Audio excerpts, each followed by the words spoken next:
Hola, buenos días, coucou à tous. Ça fait un moment que je n'étais plus revenue vous parler et, et j'en profite que je suis à présent à la moitié de mon voyage, à mi-chemin, et où je pense que j'ai même fait plus que la moitié du chemin déjà.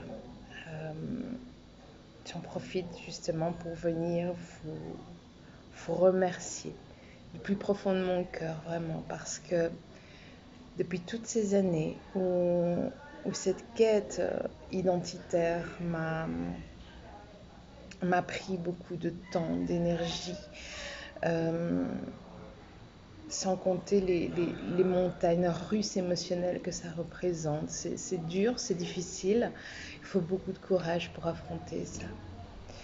Il faut beaucoup de courage pour surmonter ça aussi. Alors, j'ai failli abandonner plus d'une fois, ça c'est clair. J'ai failli en rester là et me faire une raison.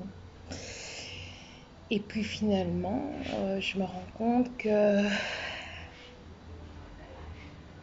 ma patience a eu raison, ma détermination,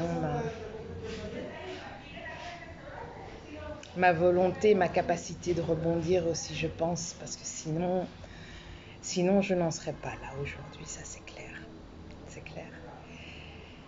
Et donc cette route, ce chemin emprunté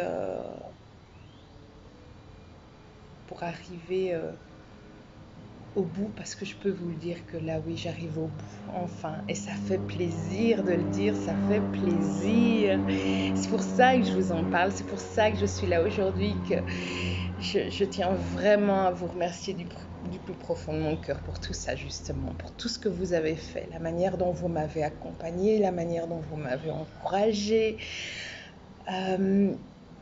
supporté aussi.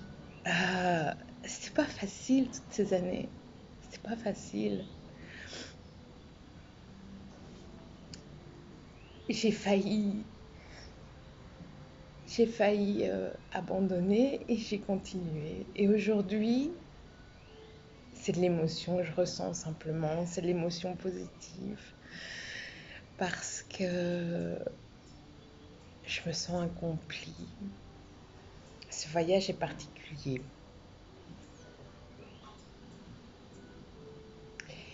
Il est hyper confrontant.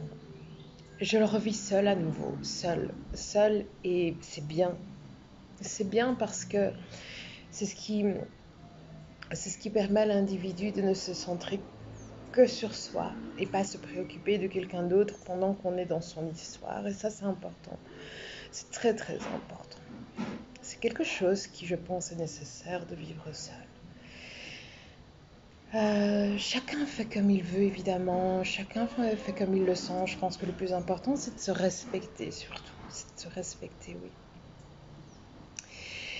Et en vivant ce voyage seul, je n'ai jamais été aussi confrontée à des évidences, à des compréhensions,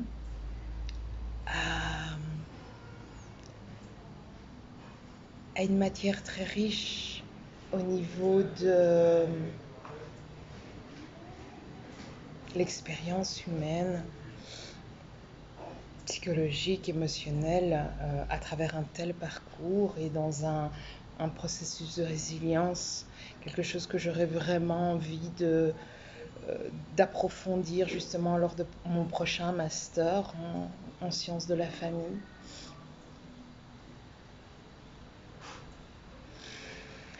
J'ai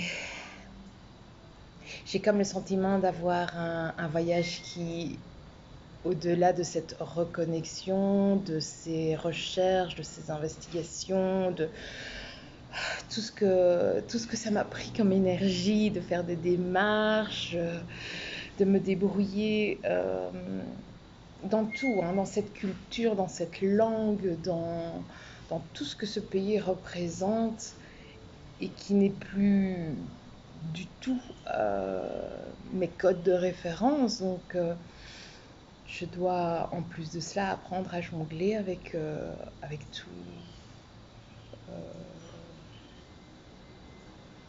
tout ce contexte qui n'est pas simple du tout. Et j'ai le sentiment malgré tout de vivre un voyage réparateur. Réparateur dans le sens où c'est comme si toutes ces évidences, ces compréhensions me permettaient vous savez, de rallier tous les bouts ensemble. Et les bouts ensemble, chez moi, c'est quelque chose de très complexe parce qu'il y a les bouts de cette première histoire que j'ai ici au Guatemala et puis il y a les bouts de cette autre histoire de vie que j'ai en Belgique et qui est mon lieu de vie, qui est mon cadre de référence aussi, qui est celui où je me construis, où j'apprends encore à me construire. Et entre tous ces manques, tous ces vides et tout ce qui me nourrit aussi ici,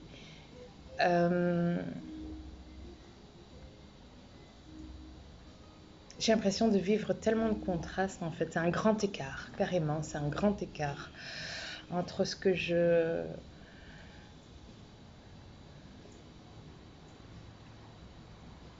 je vis de meilleur au fond de moi et entre des manques qui, je pense,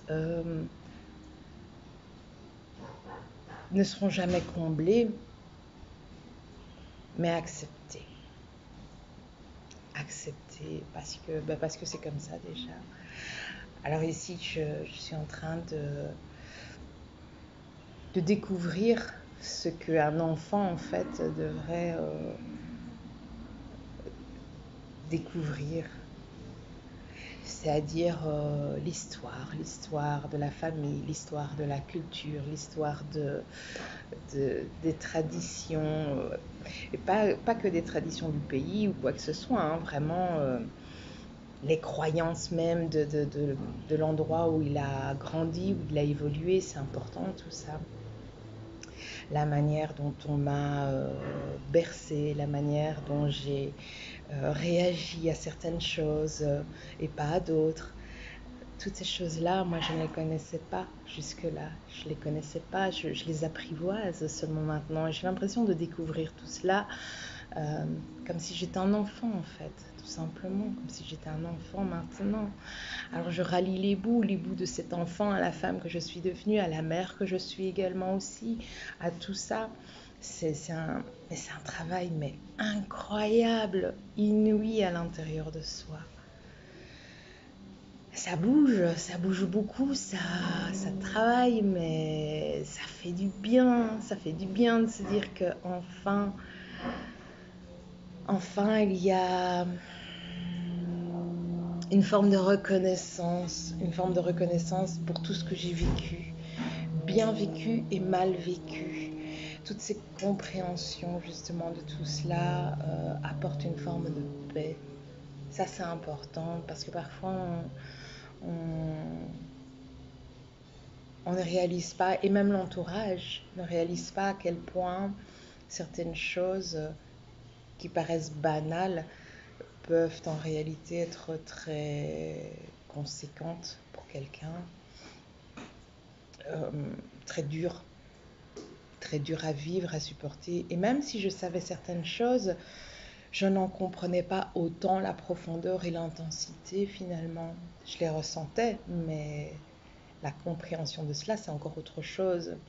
La compréhension pas intellectuelle, hein, la compréhension par le ressenti en fait, par le corps en fait. Ouais, non, c'est pas cérébral ce que je vous raconte ici en fait. C'est une histoire qui se vit, qui se raconte aussi, et où on se laisse porter, on se laisse